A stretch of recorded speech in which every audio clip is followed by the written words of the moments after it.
On quitte le Bastien Camp avec un petit regret quand même. Enfin, c'est un petit camp. Et puis, c'est vrai que le parc de Mikumi est quand même pas énorme. On va à d'autres aventures, direction le parc de Ruaha. 5 ou 6 heures de route, peut-être plus. Et là, c'est le plus grand parc de Tanzanie, tout simplement. Peut-être l'un des plus sauvages aussi. L'aventure avec un grand A.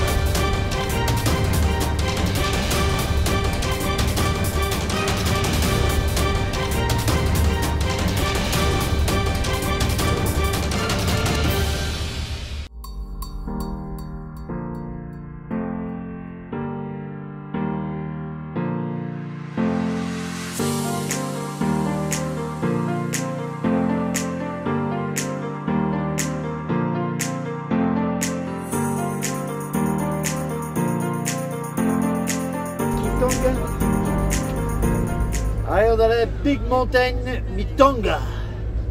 C'est le bordel monstre. Il y a des camions arrêtés sur le bord de la route en panne. On essaye de les éviter. Faites une petite prière. Il y a des bus qui doublent comme des tarés. Avec marqué Jésus Power derrière.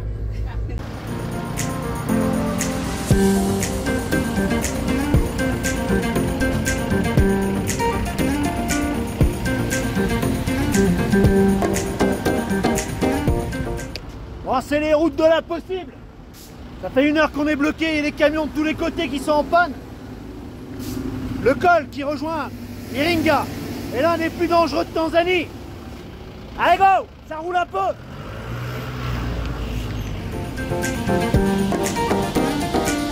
Ok.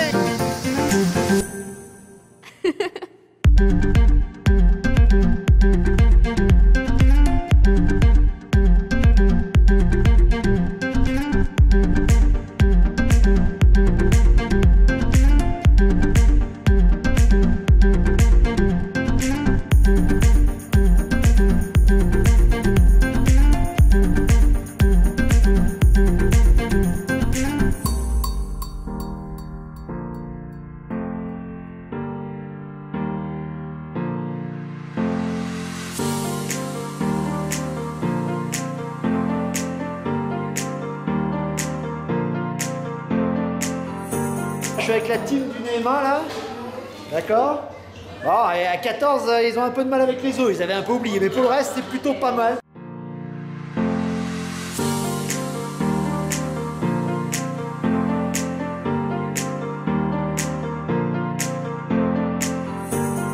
Bon, le Neema, c'est également une petite guest house à l'arrière, pas très cher, une 40aine d'euros pour une chambre double, un peu moins pour une chambre simple.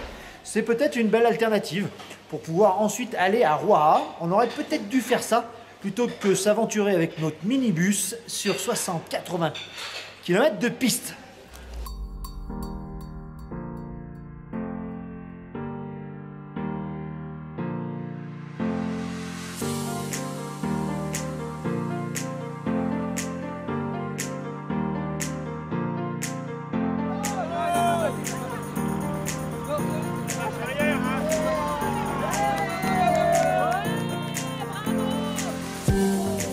On va pas les mettre dans le...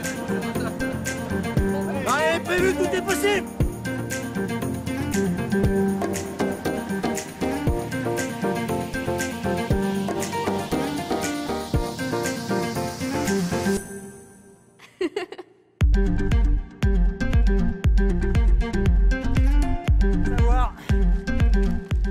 Il y a quand même 80 bornes de piste jusqu'à Ruaha.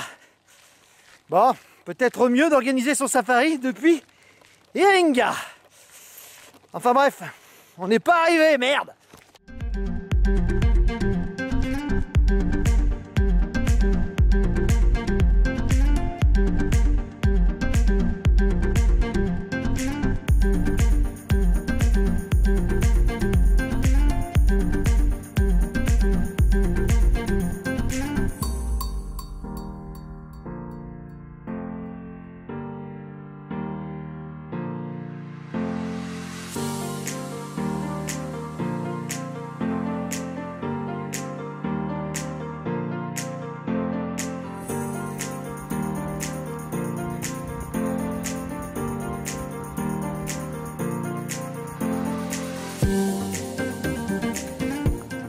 Bon, évidemment, on peut y venir avec son 4x4 aménagé, c'est sûr. On peut y venir avec sa petite tente. Je crois que c'est 10 $ par personne. Donc il y a des emplacements un peu partout. Hein, c'est le camping. Hein. Si vous êtes équipé, c'est bien. Si comme nous, vous n'êtes pas équipé, eh ben, il faudra louer une tente, une bandasse. Bon, alors ce camp Shogela, pas mal, mais rustique, de chez rustique, c'est un camping quoi. Hein. Si vous avez votre propre matériel, je vous l'ai dit, c'est vachement moins cher. Si vous devez louer une tente, ça vous coûtera 30 $ par personne. C'est des tentes doubles, aménagées, avec un lit à l'intérieur, moustiquaire, etc. Un feu de camp le soir, le petit déjeuner est pas trop mal. Shogela, si vous avez votre propre matériel, votre véhicule, votre tente, etc., c'est plutôt le bon plan. D'accord, c'est pas cher et c'est vraiment très proche. Ah, on est à quoi 10 minutes, un quart d'heure de l'entrée du parc. Si vous n'avez pas comme nous de véhicules adaptés, etc., il vaut mieux, je vous ai donné une adresse sur Iringa, il y en a d'autres, hein, organiser son safari depuis Iringa. Les 4x4 viennent vous le chercher à Iringa. On se fait la piste en 4x4 en 2, 4, 6, en 1 heure et quelques, c'est torché. Hein, donc c'est plutôt ça qu'on vous conseille. Mais bon, on a passé le soir arrivé, un feu de camp. On a passé plutôt une soirée sympathique sur Shogela. Et puis le mec est super sympa, il nous a super bien organisé notre safari. Bon, en fait, si vous demandez pourquoi ça s'appelle le Shogela Camp, Shogela c'est lui. Eh ouais, Big Chef.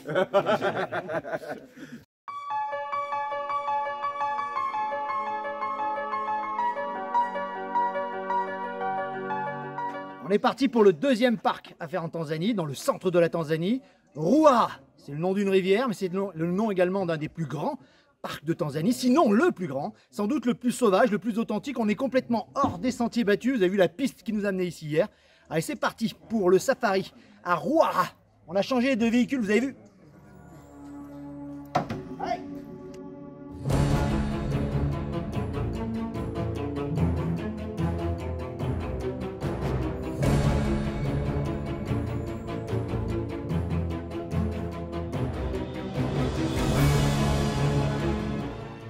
C'est Cookie. Hey. Wouhou.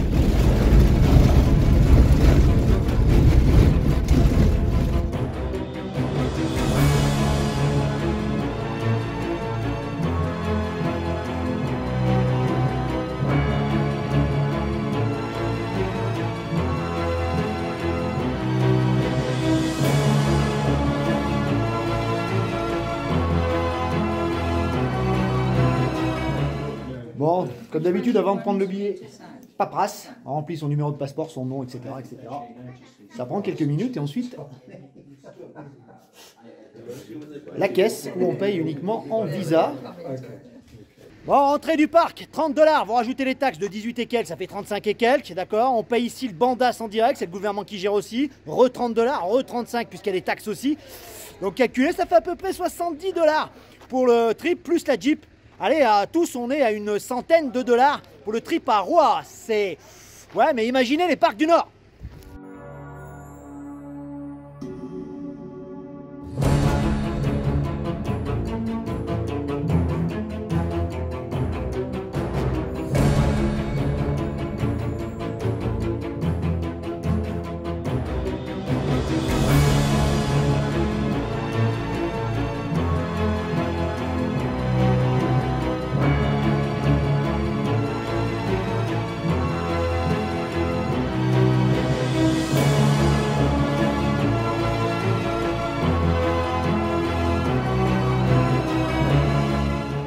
Bon, pour la petite histoire, sachez que vous êtes ni plus ni moins dans la plus ancienne réserve de Tanzanie créée en 1910. Elle s'appelait alors la Saba River Game Reserve. D'accord, elle portera le nom de Ruaha à partir de 1964 seulement.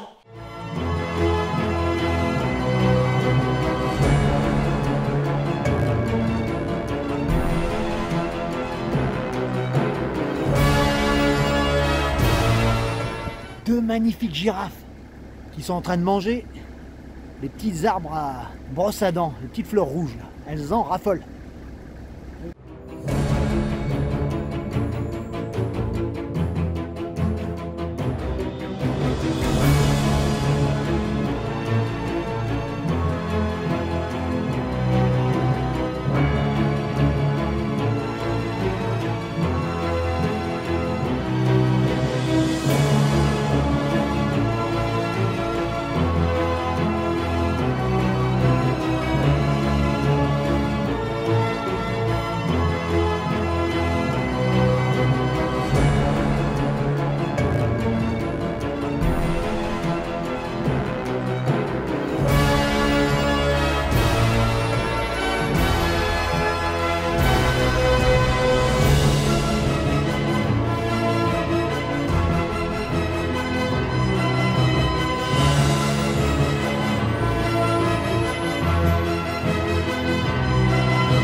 croise moins d'animaux, c'est tellement grand. Mais la nature ici est sublime. Nature avec un grand N. Des baobabs. L'Afrique comme on la rêve.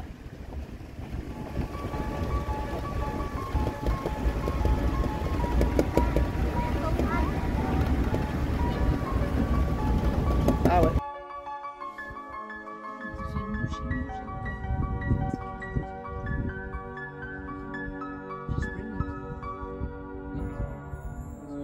It's very hard to tell until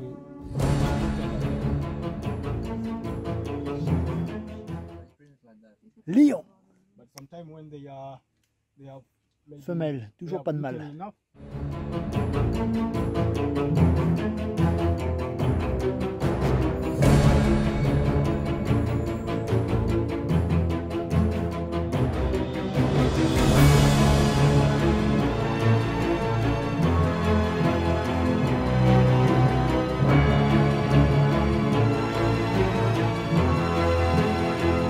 Roua, c'est un cadre extraordinaire. L'Afrique comme on la rêve. Une variété de paysages assez incroyables, jugés plutôt. Savane, bush, rivières magnifiques, montagnes granitiques, forêts de baobabs. Certains sont millénaires et sont gigantesques. On a adoré le cadre de Roua, beaucoup plus vaste, beaucoup plus grand, beaucoup plus grandiose que celui de Mikumi qu'on venait de visiter. D'accord ? Il vaut largement, à mon avis, les parcs du Nord. Alors il a ce petit côté exclusif car évidemment il est beaucoup moins connu, beaucoup moins touristique que c'est le Serengeti ou le Ngorongoro. Alors c'est vrai qu'il n'y a pas la majesté du cratère mais beaucoup moins de jeeps, beaucoup moins de game cars.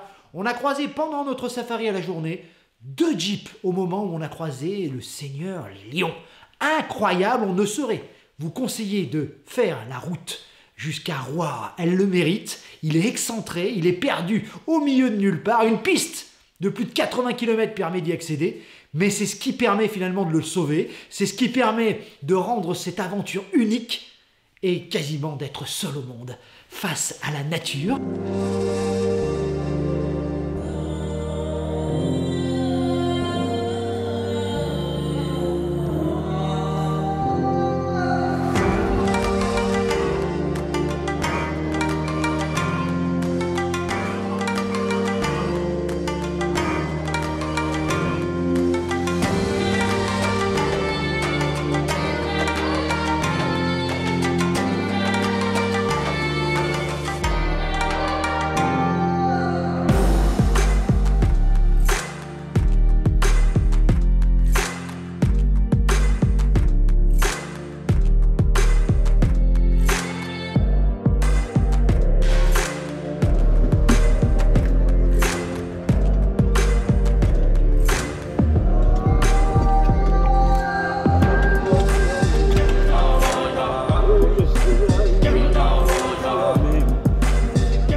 Bon bah les aléas du safari, on a crevé.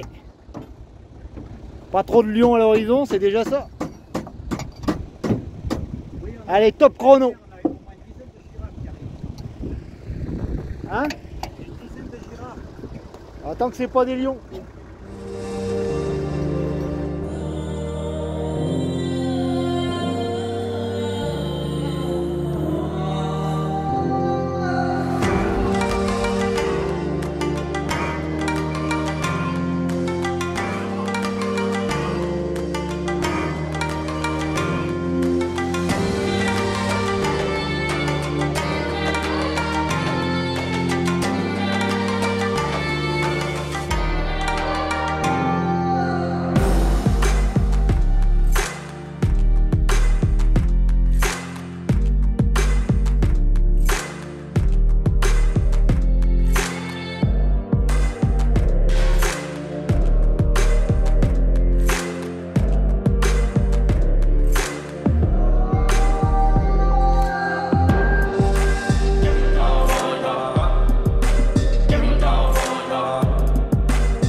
roi de la jungle.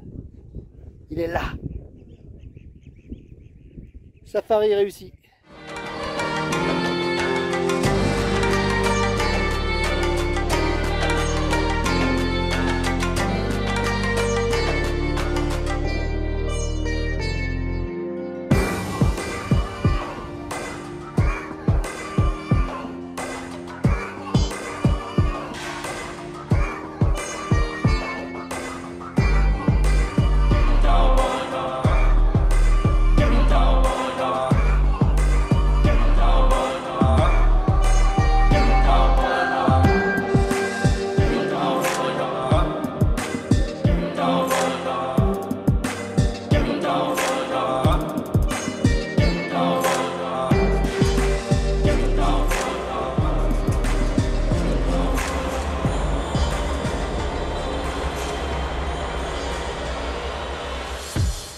Bon alors, loger à l'intérieur du parc de Roy, c'est tout à fait possible. Il y a des espèces de bandasses en dur. On ne peut pas dormir dans des tentes. On est quand même au milieu de la nature et au milieu de la faune. Il ne faut pas déconner. Sachez qu'on paye directement à l'entrée en même temps que les tickets. C'est 35 $ par personne. Alors, c'est pas donné, c'est vrai, mais loger à l'intérieur d'un parc en Tanzanie, c'est assez incroyable. Il y a un moustiquaire, il y a lit, il y a tout ce qu'il faut à l'intérieur. Bon, c'est sommaire, c'est vrai. Il ne faut pas le grand luxe. Mais c'est vrai que c'est une expérience assez unique sur notre voyage en Tanzanie. I've seen a lot of change, been through a lot of pain. Some things are not the same as they were a year ago, but all will be okay. I move on each and every day. The past is where it stays, way back a year ago. I've changed for the better this time. I thought I would never. Bon les gars, si vous demandez au Shogela 2 chauffeurs, Alex et Cookie, vous les demandez, ils sont super, ils vont vous faire découvrir la réserve de Roy comme personne. Donc demandez bien à travailler avec eux, très franchement, on ne regrette pas. Je pense que le groupe est d'accord. Ouais. Yeah, you call Alex and Cookie. Bon, retour de safari, le Neima Café pour prendre un petit breakfast. On va prendre un vrai café. Alors on retrouve les prix évidemment touristiques et on retrouve le tourisme. Mais bon, retour à la civilisation. Alors, Roa, bilan à faire ou pas? Alors c'est vrai qu'il est complètement excentré, complètement hors des sentiers battus. Il faut une piste de 80 km après Iringa pour rejoindre Shogela où on a logé et ensuite le parc. C'est un chemin de croix, c'est très difficile, il y a un col, même la route asphaltée avec son col est toute une aventure, mais c'est ce côté justement exclusif, hein, hors des sentiers battus et du tourisme de masse. On n'est pas au Kenya, on n'est pas dans les parcs du Nord et ça fait du bien. J'ai adoré, vous vous en doutez, cette aventure inouïe d'aller à Roa. Ouais, pensez plutôt 6000 visiteurs par an, ça laisse rêveur, moins de 5% de la fréquentation du Serengeti, ça veut tout dire. Alors c'est vrai que, comment y aller? Alors il y a l'avion, si vous avez gagné au loto, ça peut se faire tout à fait, depuis Dar el Salam ou Zanzibar. En 1 heure, on doit être évidemment à Roa, mais ça coûte très très cher. Alors la route, c'est vrai qu'on est à plus de 12 heures de Dar el Salam, alors comment faire? D'accord, il y a Mikumi au milieu, je vous en ai parlé lors de ma dernière vidéo. Moi très franchement, maintenant que j'y pense, j'aurais plutôt, je vais vous expliquer pourquoi, fait Dar el Salam Mikumi, avec un arrêt à Mikumi d'1 ou 2 nuits, hein, avec préparation du safari futur. Après Roa, j'aurais peut-être visité les montagnes d'Uzungwa et son parc fabuleux. J'en ai parlé lors de ma dernière vidéo, le village Maasai, pourquoi pas. Et ensuite, direction Roa. Je me garde Mikumi pour la fin. Pourquoi? Roa a une densité animale beaucoup plus faible que Mikumi, où on peut croiser des animaux, des impalas, des dizaines d'éléphants, des éléphants et même pas mal de girafes sur la highway, la route, la grande route asphaltée qui traverse la réserve. Ça laisse un petit peu rêveur et c'est vrai qu'à Roa, on peut être un petit peu déçu quand on a vu tous ces animaux à Mikumi, de ne pas croiser beaucoup d'animaux pendant 30 minutes, d'être là à la recherche, de croiser un éléphant par-ci, des girafes par-là. Hein, ça a un côté beaucoup plus safari, une attente sublime. Moi, j'ai trouvé que ça sublime l'attente, ça sublime un petit peu la surprise. Il n'y a pas des animaux aux quatre coins de la réserve. Hein, il y a des milliers d'éléphants ici, c'est vrai, beaucoup de girafes, des lions. pas mal de lions, mais il y a ce petit côté incertitude. Hein, on a cherché le lion toute la journée avant de le trouver à la fin du fin, pratiquement au coucher du soleil, et ça n'a pas de prix. Donc c'est pour ça que très franchement, je commencerai par Ruaha, à ce côté un petit peu bout du monde, ce safari véritablement aventureux. Ensuite, retour sur Iringa, où je passerai peut-être la nuit, avant de retourner sur Mikumi en 5 ou 6 heures, pour faire une nuit au Bastian Camp, ou même 2, et faire le safari à l'intérieur de la petite réserve de Mikumi. Et dans ce sens-là, il y aura le ravissement, etc., de voir tous ces animaux, etc. Ensuite, direction Dar el Salam et Zanzibar, 5-6 heures de route, comme on l'avait fait à l'aller. Voilà très franchement ce que je pourrais vous conseiller. Alors ça, c'est à vous de voir. Hein. Un autre conseil, et ça, on n'y pense pas vraiment, c'est que cette piste de 80 km, avec le Shogela, on a mal joué le coup. On s'est aventuré sur la piste en fin de journée avec le bus. On a mis 4 heures, 5 heures même, à faire les 80, les 100 derniers kilomètres. Hein. C'était terrible, on a vraiment ramassé. Bon, j'en garde des souvenirs, d'ailleurs, c'est peut-être l'un de mes plus beaux souvenirs. Quand il ne se passe rien dans un voyage, évidemment, on l'oublie. Là, on n'est pas prêt d'oublier la route Iringa, Shogela et la réserve de Ruaha. Extraordinaire. Mais après coup, en y réfléchissant bien...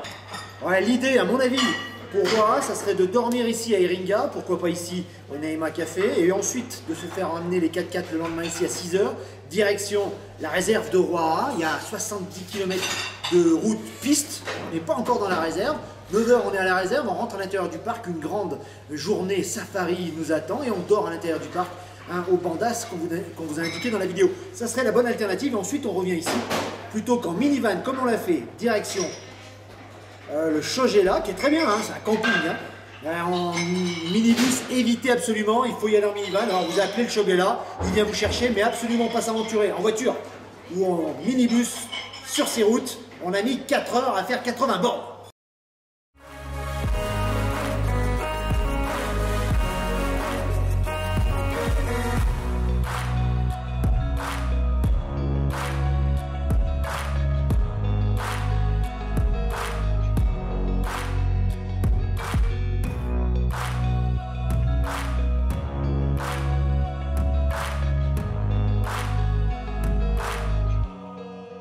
Back a year ago. Bon, voilà, ainsi s'achèvent nos aventures tanzaniennes sur le continent, avec nos safaris, Mikumi, Ruaha, Izungwa. On a adoré, on reviendra, c'est sûr. Il y a encore tellement à voir dans le coin. Il y a Selous à côté, hein, les Maasai, etc. Ça demande un deuxième voyage quand même. Hein, on va se rentrer sur Dar el Salam. Pour la petite histoire, on va faire une halte. Après Iringa, direction, on ne s'arrêtera pas à Mikumi, on ira à Morogoro, on passera la nuit là-bas, on a trouvé un petit hôtel pas trop cher, pour ensuite tracer le lendemain direct sur Dar el Salam, pour prendre le bateau aux alentours de midi, pour traverser, d'autres aventures nous attendent, direction la mythique, la légendaire Zanzibar. Rien que son nom fait rêver, hein, et les prochaines vidéos, vous en doutez, sont sur l'île des épices, direction Zanzibar. Thank you.